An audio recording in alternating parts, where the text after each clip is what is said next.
जीवन में दो ऐसी चीजें जो आपको ऊपर ले जा सकती हैं या ले जाती हैं, जो भी ऊपर गया है उनके थ्रू ही गया है, तो वो है साधना और तपस्या।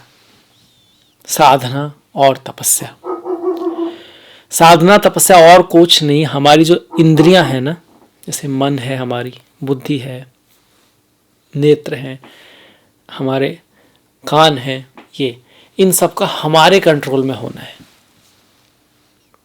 बस यही साधना है। जिसकी ये चीजें कंट्रोल में है, उसके अकॉर्डिंग चल रही हैं, वो तपस्या में है, वो साधना कर रहा है, वो ऊपर जा रहा है और जाएगा, उसे कोई रोक नहीं सकता।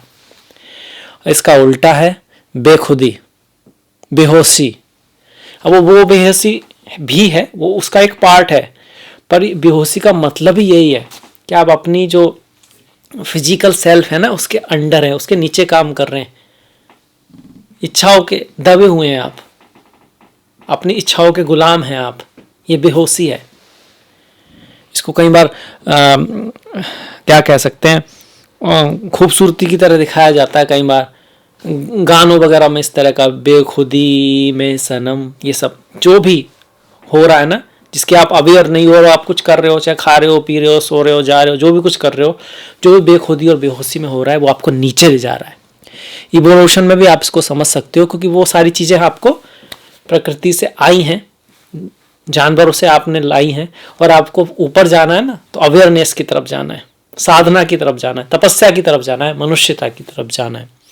खैर, इसी थॉट के साथ जो सिंह हैं उनके लिए कैसा रहेगा आने वाला महीना, जनवरी का महीना, इस साल का पहला महीना आपके लिए क्या लेकर आएगा, चाहे वो आपका करियर है, जॉब है, या फिर आपका पार्टनरशिप है, बिजनेस है, काम धंधा है, पैसा है, परिवार है, स्वास्थ्य है, हेल्थ है, आपका ओवरऑल लाइफ में जो प्रभाव है वो है, आपका मन है, फ्रेंड्स हैं, आपके दोस्त हैं, माता है, पिता हैं, भाग्य है, एजुकेशन है, सभी की बातें करेंगे। किस तारीख को क्या हो सकता है ये भी जानेंगे, क्या रेमेडी है, क्या ख्याल रखना है, इसके बारे में भी सोचेंगे। पर सबसे पहले देख लेते हैं ग्रहों की स्थिति। मैं हूँ आपके साथ डॉक्टर दिलीप, और देखिए दूसरे भाव में कन्या राशि में केतु बैठे हुए हैं, तीसरे भाव में वृश्चिक राशि में शुक्र बैठे हुए हैं। ये 5 नंबर इसलिए लिखा है क्योंकि आपकी 5वीं राशि है, ये सब राशि है। 8 नंबर मतलब वृश्चिक राशि, 6 नंबर मतलब कन्या राशि। वृश्चिक किसकी है? मंगल की राशि है। फिर पंचम भाव में 9वीं राशि जो कि धनु है, गुरु की राशि है, उसमें बुध और मंगल है आपके। सूर्य जो है 15 तारीख को मकर में आ जाएंगे, शनि की राशि में, इससे पहले वो भी यहाँ पंचम में रहेंगे। और सप्तम भाव में काफी समय से शनि महाराज गोचर कर रहे हैं, कुंभ राशि में, अपनी मूल त्रिकोण राशि में है। राहु जो हैं वो आपके 6ठे भाव में बैठे हुए हैं, माफ कीजिएगा 8म भाव में, 6ठा ही है ये, 7वां या 8वां, 8वें भाव में मीन राशि में राहु का गोचर है। बहुत कह सकते हैं कि इंपॉर्टेंट गोचर है ये। और ये गुरु हैं जो कि भाग्य के भाव में बैठे हैं। अब एक बहुत बड़ी बात हो रही है, जैसे बोलते ना बेहोशी से होश में जाना, जिसकी मैंने शुरू में बात की, उसकी एक अपॉर्चुनिटी बन रही है। कुछ तो है जो आपको उसमें हेल्प करने आ रहा है, कुछ क्या वो गुरु ही है। गुरु ज्ञान तो होते ही हैं, गुरु ही हमको ध्यान, स्पिरिचुअलिटी, अध्यात्म साधना की तरफ ले जाते हैं। और गुरु पिछले 2-3 महीने से क्या चल रहे थे? मार्गी नहीं थे, वक्री चल रहे थे, उल्टे जाते हुए प्रतीत हो रहे थे। तो चीजों में देरी हो रही थी, चीजें देर से हो रही थी, हो नहीं रही थी, थोड़ी रुकी हुई पड़ी थी। खास करके जिनका कारकत्व गुरु के हाथ में से संतान है, पढ़ाई लिखाई है, धन है, पैसा है, ओवरऑल स्वास्थ्य के मामले में भी भाग्य जो है वो भी उतना तेजी से साथ नहीं दे रहा था पिछले 2-3 महीने से। पर अब 1 जनवरी से ही गुरु मार्गी हो रहे हैं। और आपके लिए ज्यादा खासी बड़ी बात क्यों है ये? क्योंकि आपके नवम में गोचर कर रहे हैं मई तक जितना हो सके ट्राई कीजिए, कोशिश कीजिए, मेहनत कीजिए, एफर्ट कीजिए, कुछ ना कुछ जरूर हो सकता है। जहां तक गोचर की बात है, गुरु का गोचर आपके लिए बहुत अच्छा चल रहा है। यहां बैठ के गुरु की दृष्टि आपके स्वयं पहली राशि पर पड़ रही है, मतलब आपको बुद्धि देगा भगवान, कहीं ना कहीं हेल्प कर सकता है, आपको सपोर्ट मिल सकता है। आप दूर की सोचोगे, छोटी मोटी बातों में ना उलझो, इसके लिए कहीं ना कहीं कम से कम गोचर हेल्पफुल है। आपकी दशा, महादशा, जन्मपत्री में क्या प्रॉमिस है वो तो डिसाइड करेगा ही, वही डिसाइड करेगा, पर गोचर हेल्पफुल होता है उसमें। इसके अलावा गुरु की दृष्टि 3य भाव पर आ रही है, तो आपके जीवन में कुछ ज्ञान आ सकता है, नॉलेज आ सकती है, विजडम आ सकता है, सहयोगी मिल सकते हैं। कुछ लोग बहुत मतलब उनका इरादा भी ठीक होता है, पर उनको कई बार साथी नहीं मिलते। अच्छे अच्छे साथी मिलना बड़ी महत्वपूर्ण है, चाहे वो बिजनेस है, पार्टनरशिप है या फिर शादी विवाह है। तो यहाँ पर ये कहीं ना कहीं बन रहा है कि आपको कुछ साथी, पार्टनर, दोस्त, फ्रेंड ऐसे मिल सकते हैं। छोटे भाई बहन का सपोर्ट भी मिल सकता है। आपको कम्युनिकेशन में भी जो है गुरु आपको हेल्प करने वाले हैं। भाग्य भी आपका थोड़ा साथ दे सकता है अब जनवरी से। इसके साथ साथ यहाँ से गुरु की दृष्टि पंचम पर आ रही है, जो कि एक बहुत महत्वपूर्ण भाव है। इसको हम बोलते हैं पूर्व पुण्य भाव। अगर आपने पूर्व में कुछ पुण्य किए हैं तो उसका रिजल्ट आपको मिलेगा, जिसको हम भाग्य भी बोल देते हैं कभी कभी कि भैया कभी कभी ऐसा होता है ना, जितनी मेहनत की उससे भी ज़्यादा कभी कभी लाभ हो जाता है आपको, या आप सही जगह सही समय पे पहुंच जाते हो। तो इस तरह की पॉसिबिलिटी बन रही है 1 जनवरी से ही। पर फिर भी तारीखें हैं कुछ जिस दिन ये प्रभाव थोड़े से बढ़ जाएंगे और वो तारीखें आपकी रहेंगी 6, 7, 15, 16, 23 और 24। इन तारीखों को गुरु का प्रभाव बढ़ रहा है, तो इसलिए गुरु की जो चीजें ला रहा है वो भी बढ़ेंगी। अब ये तो हो गया। अब इसके अलावा राहु केतु ये गोचर है, पूरी साल चलने वाला है, बहुत महत्वपूर्ण है। केतु कहाँ बैठ के? धन में। अब धन के मामले में थोड़े से आप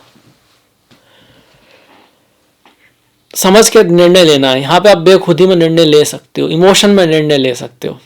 केतु है ना, हेड तो है नहीं उनका ग्रह का, तो ऐसे में बुद्धिमान लोग भी गलती कर देते हैं। वाणी का ध्यान रखना है, आप कुछ ऐसा बोल सकते हो और आपका काम पे भी थोड़ा कम मन लगे, इसकी भी पॉसिबिलिटी है। आप पूरी कैलकुलेशन ना करो चीज़ों को, सोचो यार हो जाएगा ठीक है, पूरी तरह ध्यान ना दो, इस तरह की पॉसिबिलिटी केतु बना रहा है। और ये चीज़ें खासकर हावी रहेंगी आपकी 1, 10, 18, 27, 28 तारीख को। वही राहु की अगर आप बात करो तो राहु आपको स्वास्थ्य के लिए पहले तो बहुत बढ़िया नहीं है, और रिश्तों में खास इन लॉज के साथ, शादी के बाद की जो लाइफ है, आपकी जो पत्नी है या आपके पति हैं, उनकी वाणी में भी थोड़ा सा रूडनेस आ सकती है। हालांकि अगर वो फॉरेन में काम करती हैं या करते हैं, उनका काम कहीं ना कहीं इंटरनेट वगैरह से है, न्यू एज से है, न्यू टेक्नोलॉजी से है, तो फिर उसमें हेल्प भी हो सकती है राहु, क्योंकि इस तरह के ग्रह हैं इस चीज़ की। और इसके अलावा ये आपको राज जानना, सीक्रेट्स, पीएचडी करना, कोई नई चीज़ जीवन में ट्रांसफॉर्मेशन लाना, बदलाव लाना, इसकी तरफ प्रेरित करने वाले हैं राहु। पर ओवरऑल राहु का अष्टम में गोचर बढ़िया नहीं मानते हैं, डिपेंडिंग अपॉन द कुंडली। अगर आपकी कुंडली के राहु बहुत शुभ हैं तो फिर ये कुछ अच्छी चीज़ें भी कर सकते हैं आपको। अकल्ट, एस्ट्रोलॉजी, ज्योतिष, इस तरफ भी आपका ध्यान ले जा सकते हैं। अगर गुरु की स्थिति अच्छी हुई तो फिर ये आपको सडन धन लाभ भी करा सकते हैं, लॉटरी वगैरह भी आपकी लगवा सकते हैं। गुरु की स्थिति अच्छी होनी चाहिए आपकी कुंडली में। इसके अलावा देखिए अब जो बन रहा और ग्रहों पे आते हैं, शनि महाराज क्या कर रहे हैं। और शनि महाराज सप्तम में बैठे हैं, सप्तम के मालिक हैं, काम नाम का और शश नाम का महापुरुष योग बनाकर बैठे हैं। बहुत बढ़िया स्थिति है आपके लिए। वैसे शनि का गोचर सप्तम में अच्छा नहीं मानते, पर चूंकि अपनी ही राशि में बैठे हैं तो कुछ ना कुछ बिजनेस में आपको लाभ देंगे। हालांकि आपको निराशा रहेगी, काम बढ़ता रहेगा, बिजनेस में फैलेगा तो सही, पर पार्टनर बहुत बढ़िया ना मिले ये पॉसिबिलिटी है। पर फिर भी बिजनेस के मामले में थोड़ा बहुत लाभ आपको हो सकता है। और जो तारीखें हैं वो 7, 8, 16, 25 तारीखें हैं, जिस दिन कुछ पॉसिबिलिटी है कि गेन आपके बिजनेस में हो सकते हैं। पर यहाँ पर आपको यही ध्यान रखना होगा, अपनी तरफ से रेस्पॉन्सिबल होना पड़ेगा, समय टू समय आपको काम करना पड़ेगा, आलस्य से बिल्कुल दूर रहना होगा, तब जाके चीज़ें चलेंगी। यही शादी विवाह में भी है। अगर आप शादी में हो, ऑलरेडी मैरिड हो, तो आपको इनका ध्यान रखना पड़ेगा। अपनी रेस्पॉन्सिबिलिटीज जो आपकी हैं एज ए पति, एज ए पत्नी, वो निभानी पड़ेंगी। आलस्य नहीं करना होगा, अपनी रेस्पॉन्सिबिलिटी निभानी होगी, दूसरे की केयर करनी पड़ेगी, आपको गिविंग होना पड़ेगा आपको। आप ये उम्मीद करो वो आपकी करेगा तो कम पॉसिबिलिटी, क्योंकि शनि आ गए यहाँ पे इस वजह से, तो फिर चीज़ें आपकी ठीक रहेंगी। यहाँ से शनि आपको भी देख रहे हैं, आपके नेचर में भी थोड़ा डिलेनेस आ सकती है। वैसे भी सिंह वाले बहुत ज़्यादा कह सकते हैं, ऐसा नहीं जल्द पहले से ही प्लानिंग बनाते हैं, थोड़ा लेट करते हैं, सोचते हैं हो जाएगा, थोड़ा आराम से जब चीज़ दिखने लगती है उसके बाद उसकी फिर प्रैक्टिस करते हैं, फिर उसके बाद उसके लिए तैयारी करते हैं, पहले से तैयारी नहीं करते। और शनि और इस चीज़ को बढ़ा रहे हैं, थोड़ा लेजीनेस की तरफ भी ले जा सकते हैं, तो ये भी ध्यान रखना है। ऐसा तो नहीं चीज़ें कि हम इंतज़ार कर रहे हैं और चीज़ें हमारा इंतज़ार कर रही हैं कि भाई ये आएंगे तो ये इनको मिलेगा, आप सोचे वो चीज़ें ही, वो काम ही आपके पास चल के आ जाए, ऐसा तो होगा नहीं, आप ही को जाना पड़ेगा। इसके अलावा शनि की जो दृष्टि है चौथे भाव पे आ रही है, तो कहीं ना कहीं घर, जमीन और वाहन से संबंधित पॉसिबिलिटीज हैं इस महीने। अगर आप प्लान कर रहे थे तो पॉसिबिलिटी है कि हाँ वो आपकी लाइफ में ये चीज़ें आ सकती हैं। तो वाहन के लिए 3, 4, 21, 22, 25, 31, खास करके 3, 4 तारीखें बहुत ज़्यादा पॉजिटिव हैं। उसी तरह से 1, 2, 6, 7, 10, 11, 15, 26 जो है प्रॉपर्टी से रिलेटेड कुछ काम हो सकता है, और ये चीज़ें उस चीज़ की, ये जो तारीखें हैं उस चीज़ के लिए शुभ भी हैं। शादी की बात तो कर ली, पर शादी का मुहूर्त, जो लोग सिंगल हैं तो शादी का मुहूर्त जो है इस महीने आपका 16, 17, 20, 21, 22, 27, 28 और 30 और 31 तारीख को रहने वाला है। बहुत ज़्यादा ऐसा कोई स्ट्रांग योग नहीं चल रहा है, पर फिर भी गुरु का मार्गी होना, ये शादी, विवाह, प्रेम, ज्ञान, एजुकेशन, पढ़ाई लिखाई, रिश्ते, भाग्य, इनके लिए आपके लिए बहुत कहीं ना कहीं पॉजिटिव हो रहा है। गोचर, याद रखिए मैं गोचर की बात कर रहा हूँ, आपकी दशा महादशा भी शुभ होनी चाहिए रिजल्ट के लिए। इसके बाद शुक्र की बात कर लेते हैं। देखिए शुक्र आपके बहुत कारक नहीं है, पर जॉब के लिए सही है। जॉब के लिए बढ़िया क्यों है? क्योंकि अपने ही भाव को देख रहे हैं। कब तक देख रहे हैं? 18 तारीख तक देख रहे हैं। तो 18 तारीख तक आपके जॉब में पद प्रतिष्ठा प्रमोशन के योग बनते हैं शुक्र की वजह से, 1, 2, 10, 11 और 18 तारीख को। इसके बाद ये शुक्र पंचम में आएंगे और ये कार्य में चेंज, ट्रांसफर आदि के योग बनाते हैं, स्टॉक मार्केट आदि में लाभ के योग बनाते हैं। इसके लिए जो तारीखें होंगी वो 19 और 29 तारीख दिखा रहे हैं यहाँ पे। पर ये याद रखना है क्योंकि मंगल पूरे महीने पंचम में है, तो थोड़ा गुस्से को कम रखना है। एनर्जी तो आपके अंदर बहुत रहेगी, लॉजिकल आप निर्णय सही ले पाओगे। लड़ाई झगड़ा या कोई इस तरह का काम है, कंपटीशन वगैरह, स्पोर्ट्स वगैरह, उसमें आप अच्छा कर पाओगे। पर कभी कभी एक्स्ट्रा ही कर दो कोशिश और उससे इंजरी हो जाए, ये चांसेज है। एक गुस्से में थोड़ा आप इम्पेशेंस हो सकते हो, जल्दबाजी में रह सकते हो, खर्चा ज्यादा हो सकता है। यहाँ से मंगल की दृष्टि 12वें भाव पर जारी है और नीच की दृष्टि है। कर्क राशि नीच की होती है। फालतू की चीज में खर्च हो जाना, ऐसे चोट लग गई, इंजरी होगी तो उसमें क्या, टाइम भी खराब है और आपका फिर पैसा भी फालतू में लगेगा। ये चीजें हैं, इस चीज का ध्यान रखना है हमें। बुध की अगर हम बात करें तो बुध आपके धन के स्वामी है, लाभ के स्वामी है ना, लाभ और धन दोनों के स्वामी है, पंचम में आ रहे हैं। तो आपकी क्रिएटिविटी की वजह से, आपकी पढ़ाई लिखाई ज्ञान की वजह से, आप मंत्र साधना आदि कर रहे हो उसकी वजह से आपको धन लाभ हो सकता है, स्कॉलरशिप आदि भी मिल सकती है। आपकी प्रथम संतान को कहीं ना कहीं उसका जॉब लग सकता है, उसकी धन कमा सकती है, कुछ अर्निंग इस महीने हो सकती है। और इसमें भी खासकर जो योग बन रहे हैं वो 8, 9, 17, 18 और 26 तारीख को इस तरह के योग आपके ज्यादा बन रहे हैं। माता पिता की बात हम करें तो पिता की लाइफ में कोई परिवर्तन आ सकता है, उनके जॉब चेंज वगैरह हो सकता है, पर ओवरऑल ठीक है, कोई दिक्कत नहीं है। पिता को सुख मिलेगा, पिता गुरु आदि से आपके लिए पॉजिटिव यहाँ पे योग बने हुए हैं। वहीं माता की बात करते हैं तो माता के लिए भी कोई खास दिक्कत नहीं है, अच्छा है, बढ़िया है। सूर्य जो है 15 तारीख के बाद आपके छठे भाव में जा रहे हैं, तो इससे यही है, थोड़ा बहुत पिता की लाइफ में कुछ हार्डशिप, मेहनत आ सकती है। 15 तारीख के बाद कोई बड़ी दिक्कत की बात यहाँ नहीं है। सूर्य जब यहाँ आते हैं ओवरऑल अच्छा ही रिजल्ट देते हैं, आपको कंपटीशन में आदि में विजय दिलाते हैं।